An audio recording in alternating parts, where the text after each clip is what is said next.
Direto da redação. O Brasil registra novo recorde de feminicídios. O país registrou 1.571 vítimas de feminicídio no ano passado. É o maior número da série histórica e o quarto recorde consecutivo.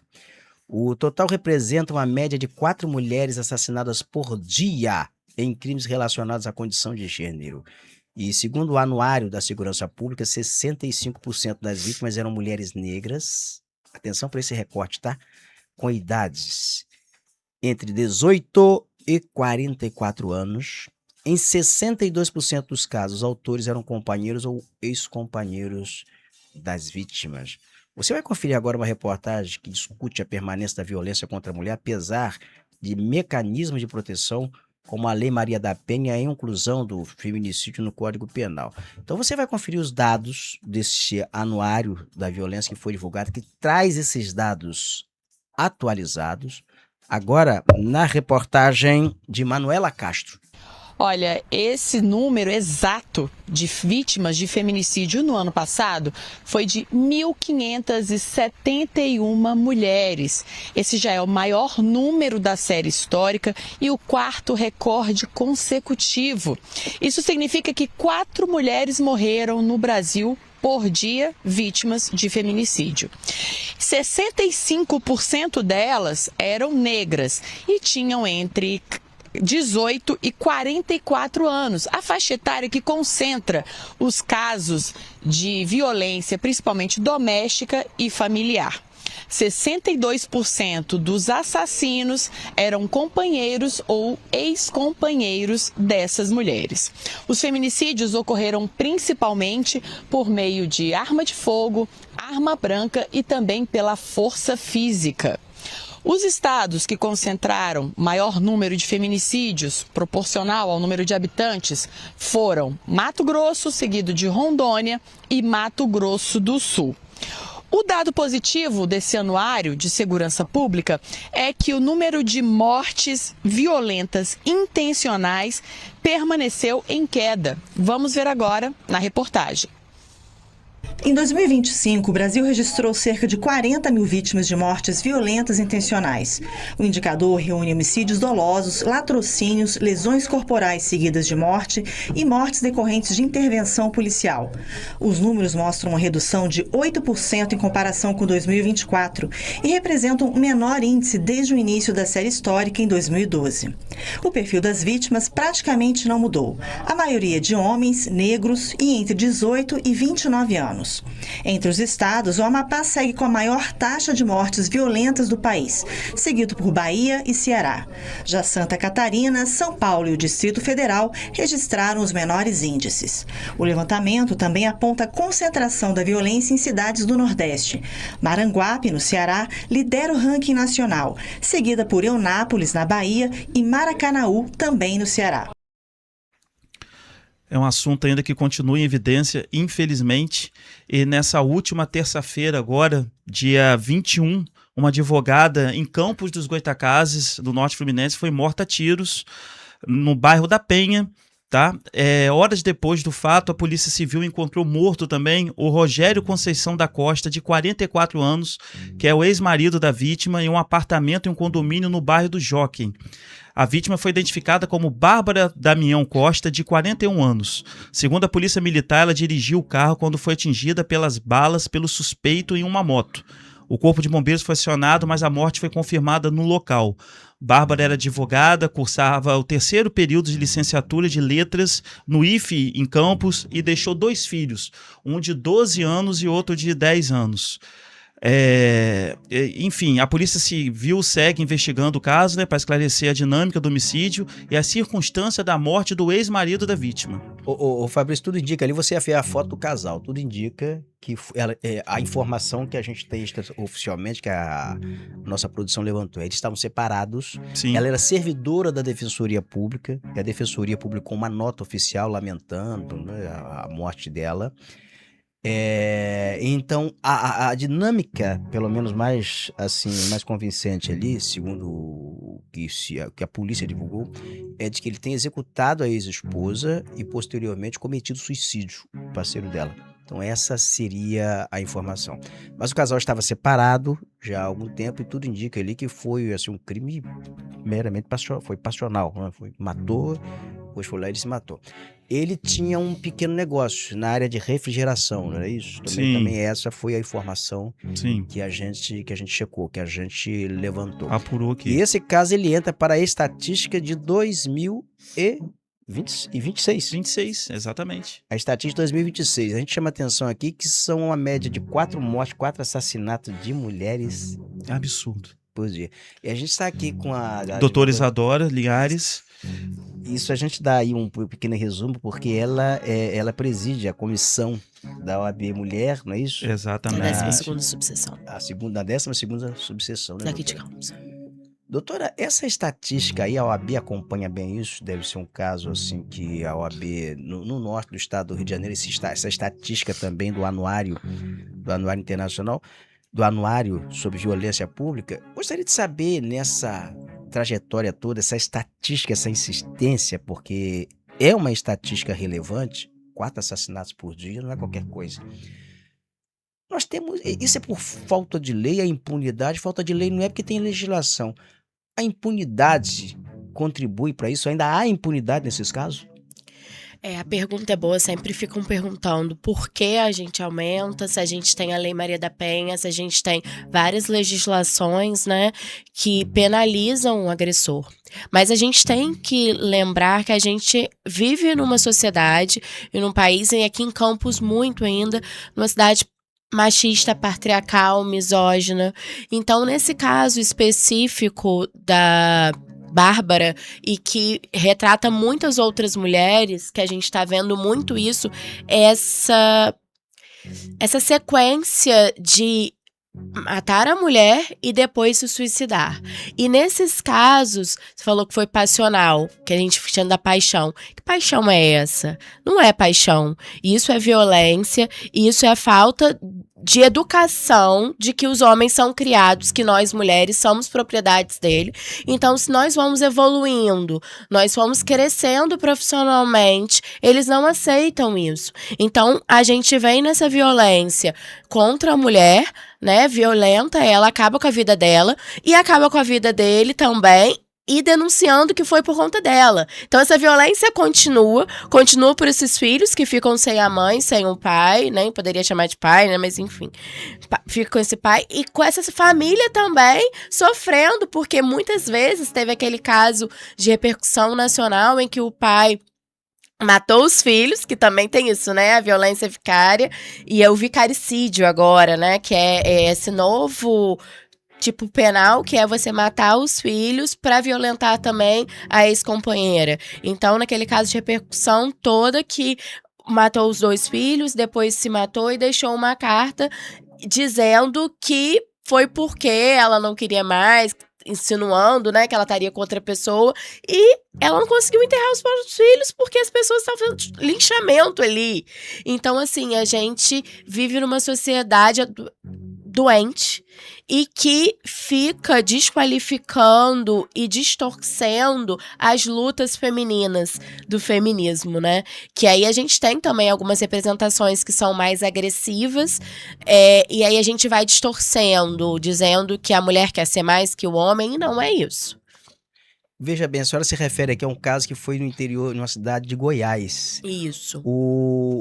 A menina era filha do prefeito da cidade, ele era genro, ele foi secretário na cidade, ele traiu a esposa, ele foi infiel, ele cometeu um ato de infidelidade com a esposa separa-se dele, vai para um novo relacionamento, ele mata as crianças, os filhos, e deixa uma carta responsabilizando, dizendo que a esposa rompeu o relacionamento com ele, assim, dando a entender que foi por traição, que ela teria traído ele, como se isso justificasse. Não, e o pior é que, né, nesse tribunal que a gente tem, tribunal digital na internet, né, várias pessoas, inclusive mulheres, relativizando essa culpa dele e justificando e querendo entender o porquê dela. Ah, por que ela não saiu? Ah, por que ela não... Já sabia que ele tinha esse comportamento. Então, assim, o que a gente tem que sempre falar, que a gente tem que parar Por exemplo, por que que ela não mudou de cidade? Ou porque ela não ficou atenta aos sinais? Porque ela ficou muito tempo nesse relacionamento? Não, por que que ele não mudou esses comportamentos? Inclusive, vocês como jornalistas, né? Bem importante a gente falar até esqueci o nome específico, mas o anuário O Anuário da de Violência. segurança do Rio agora foi feito focando caneta, esqueci o nome específico, mas qual é o sentido? A gente mudar as reportagens. Por exemplo, mulher é morta não sei quantos tiros. Homem mata. A gente mudar O conceito, o né? conceito, até pra a gente ênfase é poder outra. ter a culpabilização.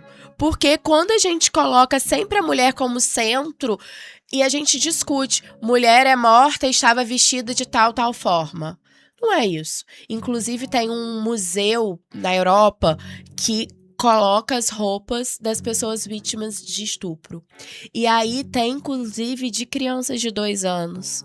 Então você vê as roupas, calça jeans, blusa, casaco, criança de 2 anos, não tem como explicar. Então, assim, não é a roupa. E mesmo que fosse, a gente pode vestir como a gente quiser. Mas não é isso, é sempre o homem, o outro. A gente tem que culpabilizar quem é o doente, quem é o agressor, quem é o violento. E é importante também, eu concordo com essa terminologia, se mudar isso, se modificar, porque até pela entrega do algoritmo, quando vai se para busca na internet, para localizar logo e saber quem é o autor da violência, quem é o violento na história, quem é o responsável, né, na história, quem é o vilão na história e quem é a vítima na história. Então, assim, é muito apropriada essa proposta. Agora, a vida ainda imita a tragédia, né? Ou a tragédia, não é a tragédia que imita a vida, não. Se você pegar o romance lá, Medeia, de Eurípides, o que é Medeia? Medeia foi a mulher em que Jasão separou-se dela para morar com uma princesa, e ela se vinga de Jasão matando os filhos. Uhum. E impede Jasão de enterrar os filhos. Ele não consegue sepultar os filhos. Ela mata Jasão em vida. Um negócio assim impressionante. Então é a vida. Agora você, a senhora narrando aqui essa questão da cidade do interior de São Paulo, o cara foi lá, matou os filhos, impediu, deixou uma carta que impediu a mulher de sepultar os filhos. Rapaz. Olha o caso aí, a foto tá aí, olha. Na tela, esse foi o caso. Esse foi o homem. E ali foi o episódio, foi muito narrado, se repercutiu muito, foi muito debatido. E as 2 crianças estão ao lado dele, os 2 filhos dele estão ao lado dele. As 2 crianças. Chocante, né? Chocante. E é mais uma forma de violentar a mulher. Porque ali, essa morte dos filhos, que ele justifica porque não existe mais família, porque ele tá protegendo os filhos, que ele justifica a morte dos filhos nessa carta. Mas, no geral, né, às vezes, muitos fatos acontecem isso, não tem uma carta, um testemunho, mas é mais uma forma de violentar a mulher. Então é mais um tipo de violência que a gente fala, né? Que tá crescendo muito. Já existe há muito tempo, né? Essa forma de violentar. Inclusive, às vezes, nem tanto chocante, assim, de tirar a vida. Mas a violência nos divórcios, quando você usa o filho como uma chantagem emocional, como uma troca. Então, essa violência cada vez mais evidente agora com o fim da vida. Eu não vou mencionar o nome aqui porque ela pede pro nome dela ficar em sigilo. Roberto, peço que mantenha meu nome em sigilo, sou servidora da educação em Rio das Ostras. Aqui em Rio das Ostras tivemos o caso da professora Janine. Você acompanhou e você chegou a repercutir aí no programa. A Janine era uma pessoa delicada, mãe de 2 crianças autistas, morreu em circunstâncias misteriosas, a casa incendiada, o parceiro, ele desfez toda a cena do crime, o que impediu a perícia depois de averiguar. Ela ficou uma longa temporada internada no hospital em São Gonçalo, na região metropolitana do Rio, que é um hospital especializado em queimadas, mas a Janine veio a óbito, morreu. E a polícia não pôde concluir o inquérito, não pôde investigar, porque o local do crime foi desfeito, não foi o parceiro, perdão. Foi um parente, o pai, teria sido o pai. Ele foi lá e limpou a casa, então nem a perícia pôde ser feita, o inquérito ele foi inconclusivo. Até hoje, então, não há punição, e todo mundo sabe que a Janine era vítima de violência doméstica. caso de Rio das Ostras, agora eu tô lembrando que isso aqui realmente... Aconteceu, né? Não, nós noticiamos aqui, a Janine, 2 meninas autistas. Então a comunidade fez uma manifestação lá, as colegas delas depois, pedindo punição, investigação, mas a polícia disse o seguinte: olha, desfez a cena do crime e a perícia ela é inconclusiva. Como é que você investiga um crime, você conclui um inquérito sem perícia?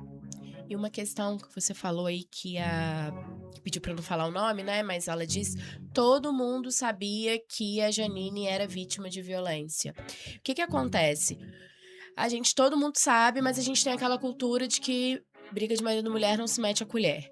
E outra coisa, muitas mulheres mesmo, sempre falo nas oportunidades que eu tenho de conversar com mulheres ou, né, em entrevistas, de falar: nós não podemos julgar outras mulheres e falar por que vocês estão nisso e ser mais um julgador, que a gente revitimiza essa vítima, a gente violenta ainda mais. Então todo mundo sabia, mas quem fazia alguma coisa? Outro caso aqui em Campos, né, que foi aquele chocante do filho que era estudante de medicina, que atropelou a própria mãe, faleceu. Depois que a gente vai sabendo disso, a gente sabia, né, inclusive a irmã saiu de casa por conta disso, porque via a mãe sendo violentada, ela também sofreu violências com esse irmão. E a gente soube de fontes, assim, fidedignas, de que a família sabia desse comportamento do menino, mas dizia: mas ele é um bom sobrinho, mas ele é um bom menino, mas não sei o quê. Então a gente normaliza esse comportamento violento dos homens, dos meninos pequenos, porque eu tenho um filho que vai fazer 5 anos. Às vezes tem algum comportamento mais agressivo, porque é normal a gente, né, enquanto ser humano, que é um pouco bicho, né, quando a gente não é agradado, a gente tem alguma coisa, independente de ser menino ou menina.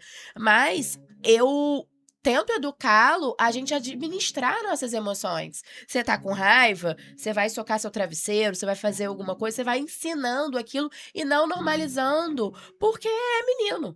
A gente tem que mudar isso. Doutor, Não, pode falar. perguntar. Não, a violência geralmente doméstica, ela tem vários roteiros. O crime, o assassinato, a violência, assim, é o ápice da violência, né? Sim, e Porque aí isso nunca começa, isso tem um começa início. com isso, ele tem um início, né? E a gente sempre fala que a violência psicológica, ela está presente em todos os casos. Então, assim, ela é um tipo penal, né? Ela é classificado como uma violência, a gente pode conseguir medida protetiva diante da violência psicológica, porque ela afeta muito a vida da mulher, inclusive muitas passam por isso e até tentam suicídio, enfim. Mas, infelizmente, ela, em muitos casos, ela é difícil de você comprovar, porque as provas é mais complicado, assim. Mas sempre existe a violência psicológica. Isso é de marido para mulher e de filhos também para a mulher, né? Porque pode ser isso. Aliás, a mulher pode praticar violência Sim. doméstica também contra outra mulher. Sim, ó, a né? violência doméstica, né, ou intrafamiliar, que ela é regulamentada pela Lei Maria da Penha, ela tem como vítimas pessoas do núcleo familiar ou que moram na mesma casa. Inclusive, recentemente foi já fundamentado que a empregada doméstica também, que tá naquele ambiente familiar, pode ser amparada pela Lei Maria da Penha, no caso de violência ali naquele âmbito. Então, pessoas também, por exemplo, que moram em república, pode ser enquadrado a Lei Maria da Penha. Doutora, o que seria, por exemplo, a gente explicar aqui às pessoas uma violência psicológica? Senhora, isso aqui é violência psicológica. A violência psicológica, ela é quando... Como que eu vou explicar especificamente? Vamos lá. Ameaças? Não seria ameaça. Por exemplo, quando alguém Ameaça- tenta depreciar, quando alguém tenta Aí colocar em... também seria uma violência moral, né, que a Moral. gente fala. A moral e a psicológica, às vezes, elas confundem um pouco. Mas, por exemplo, a psicológica, o agressor, ele tenta, às vezes, afastar a vítima da família, do núcleo familiar, e ele é uma pessoa para a sociedade totalmente agradável, bom, e aí, quando ele faz algumas atitudes, as pessoas não acreditam naquela pessoa. Então, assim, a violência psicológica é uma chantagem também, a pessoa acaba duvidando da sua própria capacidade. Por exemplo, eu chamo meu esposo, ele não responde. Aí Isso é uma forma de violência psicológica também. A forma do silêncio. Ou, por exemplo, ele coloca alguma coisa, botou um copo aqui e disse que não colocou, que fui eu. Então, vai fazendo essas coisas para tentar enlouquecer a mulher ou também violentá-la de certa forma e ela sair dessa realidade. E também tem a violência, a violência econômica, né? A patrimonial, que a gente patrimonial, né? chama. Porque a ameaça, olha, se você separar, você sai sem nada. Se você for embora, cria uma dependência econômica. Econômica. Né? E às vezes muitos não fazem dessa forma descarada, falar assim, se você me divorciar, você vai sair sem nada. Mas, por exemplo, vai, durante o casamento, colocando tudo em nome da firma ou em nome de outra pessoa e vai escondendo esse patrimônio. E aí a violência patrimonial, ela também, depois do divórcio, ela continua muitas vezes no caso das pensões alimentícias, quando não paga para os filhos. Isso também é mais uma forma de violência. Tá. E como esses familiares e amigos podem ajudar mulheres nessa situação? Fabrício, o que eu sempre falo, o primeiro passo é a gente não julgar e tentar acolher, porque a gente vê muitas vítimas disso que não têm apoio da própria família. Então, e muitas pessoas, assim, às vezes até as próprias mães não apoiam porque vivenciaram isso no passado, de que achava que o casamento era dessa forma, que sofreram por isso e passaram. E estão sobrevivendo. E não tô julgando essas mulheres, mas a gente tem que tentar mudar essa cultura. Então, o primeiro passo, acolher. Em muitas situações, não enfrentar a violência, tentar se respaldar de certa forma, amparar das redes, né, de apoio. Por exemplo, aqui em Campos, a gente tem a delegacia especializada da mulher, que inclusive, lugares de interior, a gente tem proporcionalmente as violências maiores, né, de forma maior, porque também a gente não tem tanta rede de apoio para isso, então demora mais essa efetividade. Mas aqui em Campos a gente tem as delegacias especializadas, a gente tem o CEAM também, que é um centro de atendimento às mulheres, então a gente tem essa rede. Ainda temos muitos casos? Temos. Inclusive, eu gosto muito de Aline, que é uma patrulheira da Maria da Penha, e que ela fala assim, nas palestras que a gente faz junto. Muita gente fala, a medida protetiva é só um papel. Não é. Em muitos casos, a gente vê a diminuição com essa medida protetiva. Porém, se o agressor, ele quer fazer, ele vai fazer independente de medida protetiva, independente de tornozeleira. Então, o que a gente precisa é mudar a base, é mudar a educação.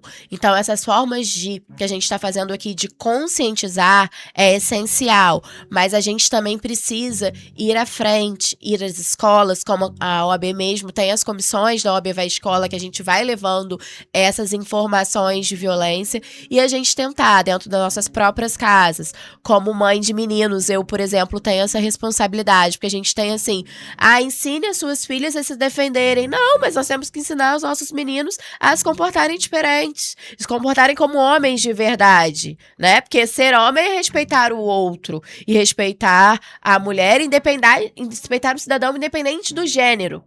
Doutora, só mais uma pergunta. A senhora, como presidente da comissão da OAB da mulher, né, da 12ª subseção, provavelmente a senhora já ouviu essa frase. O cara se separa da mulher por traição ou por algo assim. Tá, se não for minha, não vai ser de mais ninguém. Ou seja, ele impõe isso na frente dela, na frente de quem for. Se não ficar comigo, não vai ficar com mais ninguém. Ela vai sofrer, ela vai ser minha. Isso já é um indício de um possível feminicídio que pode acontecer lá na frente. Sim, sim. E aí essa violência psicológica, essa forma que você falou também é uma violência psicológica, né, nisso aí. E a gente tem os indícios, inclusive eu dei uma reportagem há pouco tempo sobre isso, sobre o stalking. Então a gente tem um índice de que essas vítimas de feminicídio já tiveram várias ameaças anteriores. Então, quando são perseguidas, têm ameaças, bem provável que se tenha no futuro o pior, o feminicídio. A sociedade ainda fracassa? Muito. Pela questão do julgamento, pela questão que a gente vê isso aí desse linchamento virtual. Eu acho, Fabrício, a humanidade está muito ruim, né? A gente está num país, assim, não falo de política, mas a gente está tudo polarizado.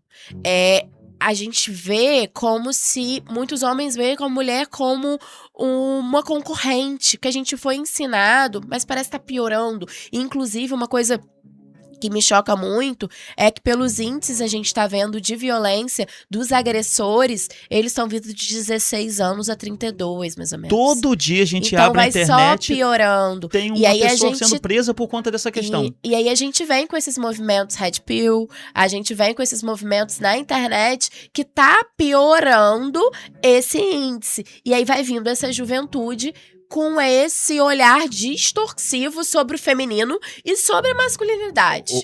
Doutora, eu vi uma cena que aquilo me impressionou. Um lutador, um rapaz que fazia academia, ele pegou a Sim. namorada dentro de um elevador. Arrebentou Ele ela arrebentou todinha. Né? a namorada. Aquilo ali foi o fim do mundo. Assim, aquilo Foram você faz- 64 socos, salvo engano, foi e na hora ele falou que... Depois ele falou que ele se descontrolou e que ele exagerou um pouquinho, mas que não queria ter feito aquilo. E aí, o que a gente acontece? Quando tem isso, né, desse descontrole, dessa raiva, que a gente sabe que o homem foi ensinado dessa forma, não sabe como administrar suas emoções. E aí, não só um homem, né? Às vezes, por exemplo, eu também fui educada de uma forma, às vezes, não sabendo lidar com as nossas emoções, saber. Então, cada vez mais a gente tem falado isso, né? De saber as emoções, de a importância. A raiva também é uma emoção importante. Porque muitas vezes com a raiva a gente consegue sair daquela inércia, daquela coisa e fazer o que precisa ser feito. Mas a gente tem que saber dosar. Então, nesse caso dos 64 socos, esse homem já tinha lá atrás esses comportamentos de não saber lidar com sua agressão, com sua força. Então, ali, ele realmente, pra ele, os 64 foi normal, porque ele, assim, não sabia se controlar. Se controlar. E pra ele, aquilo ali, o que ela fez, que não aceitava mais ele, afetava a dignidade dele, o existir dele, porque ele não sabia existir sem ali. Então, assim, ele justificou na cabeça dele o que ele estava fazendo. E como muitas outras pessoas acabam fazendo da mesma forma. Será que a traição hoje é o ponto principal para acontecer esses tipos de feminicídios hoje? Fabrício sempre tem essa justificativa, né? De Eu tô que não perguntando pela aceita o experiência fim. da Mas senhora. não é assim essa experiência. E esse caso da Bárbara, eu gostei muito do texto que o Cláudio Andrade colocou nas redes sociais dele, que foi a liberdade não... Foi isso que não aceitam, mais ou menos isso, não sei se é esse título, de que as mulheres, no caso da Bárbara, por exemplo, a gente acompanhou de que ela veio de baixo, sempre estudiosa, trabalhava no MP, agora passou no curso da defensoria, e ela foi evoluindo intelectualmente, dos ciclos e tudo, e eu não sei se ele acompanhou essa evolução. Vocês falaram que ele era... Ele tinha um pequeno negócio. Enfim, independente do que for. É. Mas muitos homens não aceitam que as mulheres ganham mais, ou se... né, crescem, e no caso, eu não sei, né, do relacionamento que foi, que também não é justificável, independente do que tenha sido, mas eles não estão aceitando esse fim. Por quê, Fabrício? A gente vai estudando, né, eu debrucei um pouco mais nessa questão da masculinidade, quando eu fiquei grávida do meu filho, Davi, porque eu não queria que ele fosse um reprodutor dessas violências. E a gente também fica complicado educar de uma certa forma, porque a gente tem ainda também uma sociedade machista que, dependendo da forma que eu o eduque, ele também pode sofrer outras formas de violência.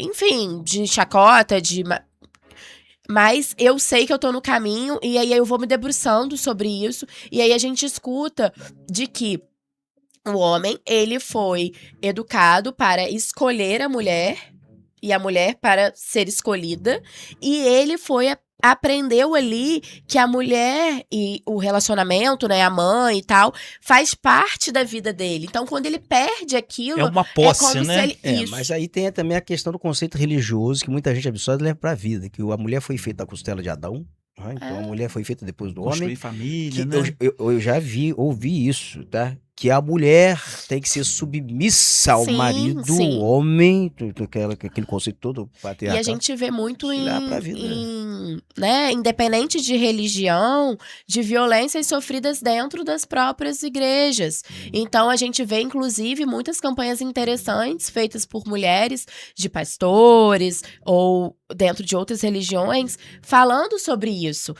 Foi muito bom você ter tocado nesse assunto, porque a gente vivencia essas violências ali dentro, porque naturalizam, mas não pode ser naturalizado mais. E, inclusive, Fabrício, quando você me chamou, Isadora, eu queria que você viesse para ouvir de uma mulher que eu acho que mais, né, tem mais credibilidade, porque sofre também essa dor, mas o que eu acho muito importante, inclusive tem muitos pastores, muitos homens, muitos líderes, assim, de empresas, ou eles levando, atores, né, levando esse assunto da violência como uma bandeira, e tem que ser assim. Então, é importante que a gente tenha homens nessa luta, porque se a gente não mudar a cultura e o pensamento deles, vai estar enxugando gelo. E aí, quando a gente faz eventos bacanas na OAB, a gente só tem público feminino e acha que esse assunto é só para mulher.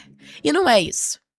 É um assunto muito mais amplo. Doutora Isadora, eu quero agradecer aqui, queremos agradecer sua participação aqui no programa, no Direto da Redação, e quero que você debata esse tema aqui na playlist aqui, que vai ficar aqui o vídeo aqui, se você, nessa questão aí da violência contra a mulher, dê a sua opinião, debata, compartilhe este vídeo, é importante você fazer isso, compartilhe aí nos seus grupos de WhatsApp, nas redes sociais, porque é muito importante a gente debater esse tema. Muito obrigado, viu, doutora? Doutora, obrigado, De nada, viu? Eu que agradeço. Doutora Isadora, que é advogada e presidente da comissão da OAB da Mulher da 12ª subseção.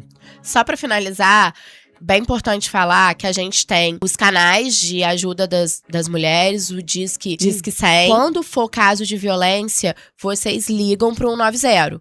Não espera, polícia, tá? Mas aí a gente tem esses apoios também para as mulheres, esse apoio psicológico também, tá bom? E tem também os aplicativos virtuais que a gente pode fazer, a própria Lei Maria da Penha virtual.